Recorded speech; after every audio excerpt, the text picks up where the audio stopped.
Bonjour. Donc aujourd'hui, on va voir les composés organométalliques, et en particulier les organosodiques et les organopotassiques. Donc, comme leur nom indique, les organométalliques, ce sont des composés où il y a un atome de carbone et un métal. Donc, lorsqu'il y a une liaison entre un atome de carbone et un métal, tous ces composés sont appelés des composés organométalliques. Donc avant de commencer, je vous ai préparé deux exemples qui sont courants, ils sont très connus, la vitamine B12 et l'hémoglobine. Donc comme vous voyez ici, vous avez la molécule de la vitamine B12, donc c'est une molécule qui est composée bien sûr de plusieurs atomes de carbone, d'azote, oxygéné, etc. Et à l'intérieur de la molécule, vous avez un métal qui est le cobalt. Donc ce composé-là, la vitamine B12, c'est un composé organométallique car il comporte un métal et bien sûr un composé organique. La même chose pour l'hémoglobine. Donc l'hémoglobine, c'est une molécule, il y a aussi un composé organique et à l'intérieur, vous avez un atome de fer. Donc c'est un composé lui aussi organométallique. Donc ces deux exemples, c'est juste pour vous montrer que les organométalliques, on peut les trouver partout. Définition. C'est quoi un composé organométallique? Donc un composé organométallique, bien sûr, c'est un composé, bien sûr, chimique, comportant au moins une liaison carbone-métal. C'est-à-dire, ils peuvent avoir un composé où il y a plusieurs métaux, c'est-à-dire un seul composé, mais il y a plusieurs métaux à l'intérieur. Donc au moins une liaison carbone-métal. Donc les types de liaisons, ils peuvent être covalentes, comme ils peuvent être ioniques, comme ils peuvent être covalentes. Donc, la particularité des organométalliques, ce sont des composés qui sont pro-réactifs et cela dû à leur polarisation, c'est-à-dire la liaison entre le carbone et le métal. Donc, puisque le métal, tous les métaux, comme vous savez, ce sont des éléments électropositifs, donc ils ont tendance à perdre des électrons. Donc, c'est le contraire de l'électronégatif. Donc, les composés organométalliques, le métal, il est toujours chargé positivement et le carbone à côté chargé négativement.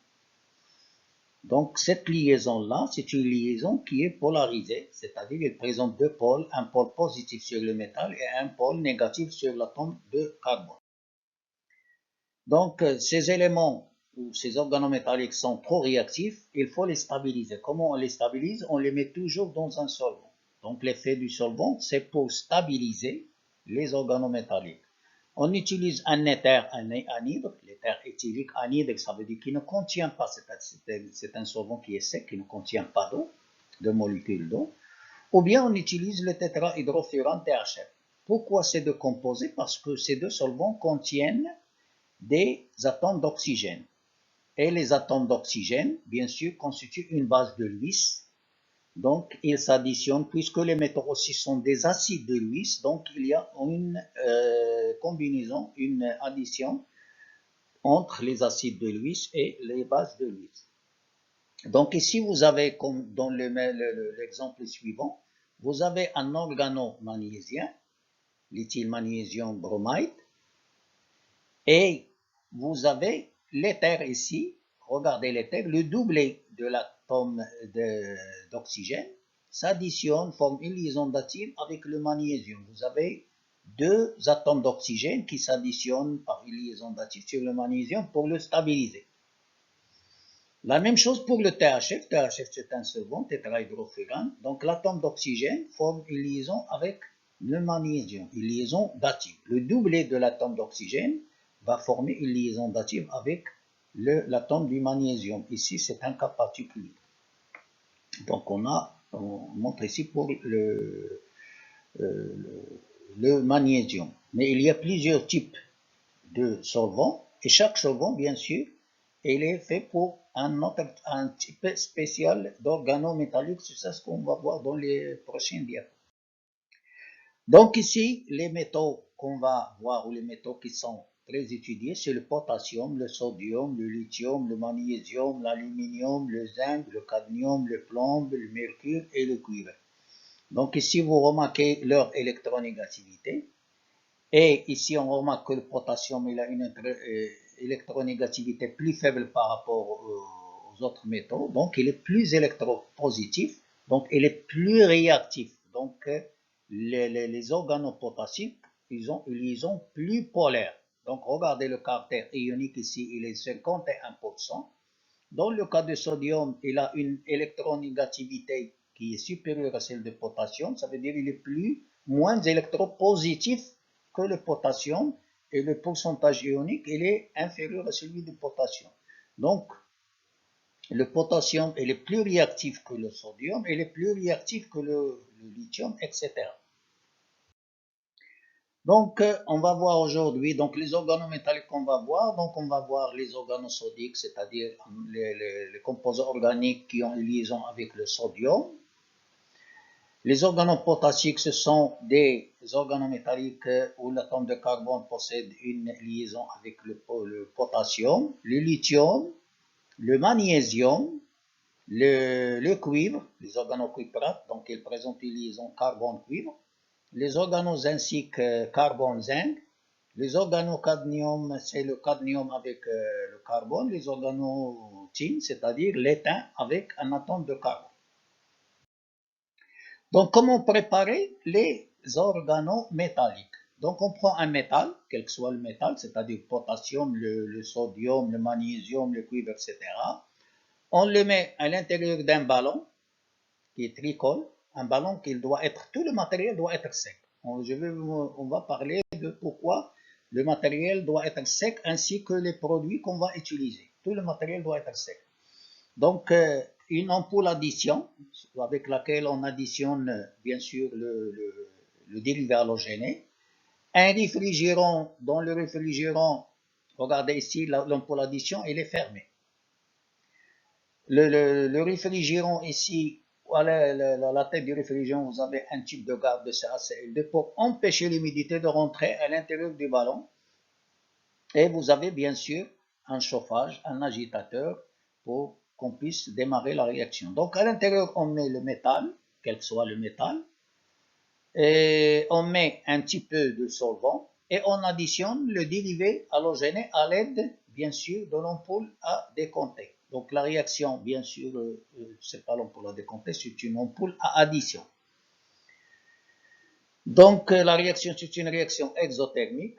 Donc vous avez au départ le métal, le solvant, le dérivé halogéné. À la fin de la réaction, on trouve une solution, c'est la solution d'organométallique formée. Les composés organosodiques et potassiques. Donc les composés organosodiques et organopotassiques peuvent être bien sûr obtenus par une réaction entre un halogénaire d'alkyle, c'est-à-dire un dérivé halogéné, et le sodium, bien sûr, avec un solvant. Donc ici le sodium, regardez le métal au sodium. Donc pour l'utiliser, on doit bien sûr le couper en petits morceaux, soit sous forme de fil à l'aide d'un appareil. Donc il faut le couper avec soit un couteau en petits morceaux, soit avec des ciseaux, mais tout le matériel doit être sec. Même les mains, nos mains, pour l'utiliser, il doit être sec, c'est-à-dire bien essuyé. Il ne doit pas être mouillé pour ne pas avoir de réaction avec le sodium ou le potassium. Donc la réaction ici, vous avez le dérivé halogéné, c'est un exemple. Le bromure d'éthyle plus du sodium en présence d'un solvant qui est ici le toluène. Donc on va dire pourquoi le toluène, pourquoi on n'a pas utilisé le terre ou le THF. Et on obtient un organométallique, c'est-à-dire l'éthyle sodique ou le sodium d'éthyle. Donc ici, vous avez au départ le carbone, il est chargé ici positivement, donc c'est un électrophile, le brome chargé négativement. Et à la fin de la réaction, c'est-à-dire après avoir obtenu l'organosodique, le carbone il est chargé négativement, le sodium il est chargé positivement. Donc ici, on a inversé la polarité du carbone de départ. Donc ici, si vous voyez donc ici, donc vous avez une charge positive et là vous avez une charge négative sur l'atome de carbone. Donc avec les organométalliques, on inverse la polarité de l'atome de carbone de départ. Les organosodiques, donc on les met toujours à l'intérieur, bien sûr, d'un flacon et en présence d'un solvant pour que le sodium ne soit pas être directement lié avec l'humidité de l'air. L'humidité contient de l'eau, donc pour ne pas avoir de réaction exothermique. Regardez là, lorsque vous avez un morceau de sodium ou de potassium, si vous ajoutez une goutte d'eau, vous allez avoir une explosion. Donc ça prend feu. Donc le sodium plus H2O égale NaOH plus N demi H2. C'est l'hydrogène qui s'enflamme. Boum, ça veut dire une explosion. Donc c'est pour cela qu'il faut toujours travailler dans un milieu anhydrique, c'est-à-dire qui ne contient pas d'eau. Les composés organosodiques ou potassiques, donc tout ce qui est valable pour le sodium est valable pour le potassium. La seule différence, le potassium est le plus réactif, bien sûr, que le sodium. Peuvent être obtenus par réaction entre un halogène d'alkyle et le sodium. Donc ici, vous avez un autre exemple. Vous avez un dérivé bromé, un dérivé halogène bromé. En présence du sodium, on a obtenu, bien sûr, l'organosodique. Donc ici, regardez, donc vous avez ici l'atome de carbone, il est chargé positivement, et ici, il est chargé négativement. Donc on a inversé le pôle de l'atome de carbone. Donc les dérivés alkylés, les plus simples, ce sont des composés extrêmement réactifs, peuvent réagir avec le composé de départ, par réaction de Vogt. C'est-à-dire ici, c'est un nucléophile qui va attaquer bien sûr un électrophile et il va subir une réaction de substitution. Donc ça s'appelle la réaction de Vogt. Regardez là, vous avez un dérivé bromé de départ, c'est-à-dire le bromure d'éthyle. En présence du sodium, on a obtenu l'éthyle de sodium, le composé organosodique. Ce composé organosodique peut réagir, peut s'additionner sur le dérivé halogène de départ pour donner un autre composé, c'est-à-dire une duplication de la molécule de départ. Regardez ici, vous avez 2 atomes de carbone, et ici on a obtenu 4 atomes de carbone. Donc on a dupliqué la molécule. Donc l'organosodique peut réagir avec n'importe quel autre dérivé halogéné pour donner bien sûr un autre composé. Donc il peut avoir une réaction de substitution, c'est-à-dire ici, le nucléophile attaque, parce que si vous avez un nucléophile dans le composé organométallique ou sodique ou potassique ou n'importe, donc c'est un nucléophile qui va attaquer le site électrophile des dérivés halogènes pour donner un autre produit. Donc la réaction la plus connue ici, c'est la réaction de Wurtz dans le cas des organosodiques. Donc, en ce qui concerne les solvants pour les organosodiques et les organopotassiques attaquent, puisque les organosodiques et potassiques sont trop réactifs, ils attaquent rapidement les solvants comme les éthers. Pourquoi ils attaquent? Parce que vous avez un atome d'oxygène dans les éthers qui est nucléophile, il possède bien sûr, c'est une base de Lewis. Donc, il va attaquer bien sûr l'acide de Lewis qui est le métal. Donc, on les prépare, donc on utilise plutôt un hydrocarbure aromatique. Pourquoi aromatique? Parce qu'il ne contient pas d'atomes qui possèdent un doublé libre, que ce soit bien sûr l'oxygène ou le soufre, etc., comme solvant. Donc c'est pour cela que pour les dérivés organosodiques et potassiques, on utilise, parce qu'ils sont trop réactifs, on n'utilise pas un solvant éthéré, c'est-à-dire qui contient un atome d'oxygène, que ce soit l'éther ou le THF ou n'importe quel autre solvant qui possède un doublé libre.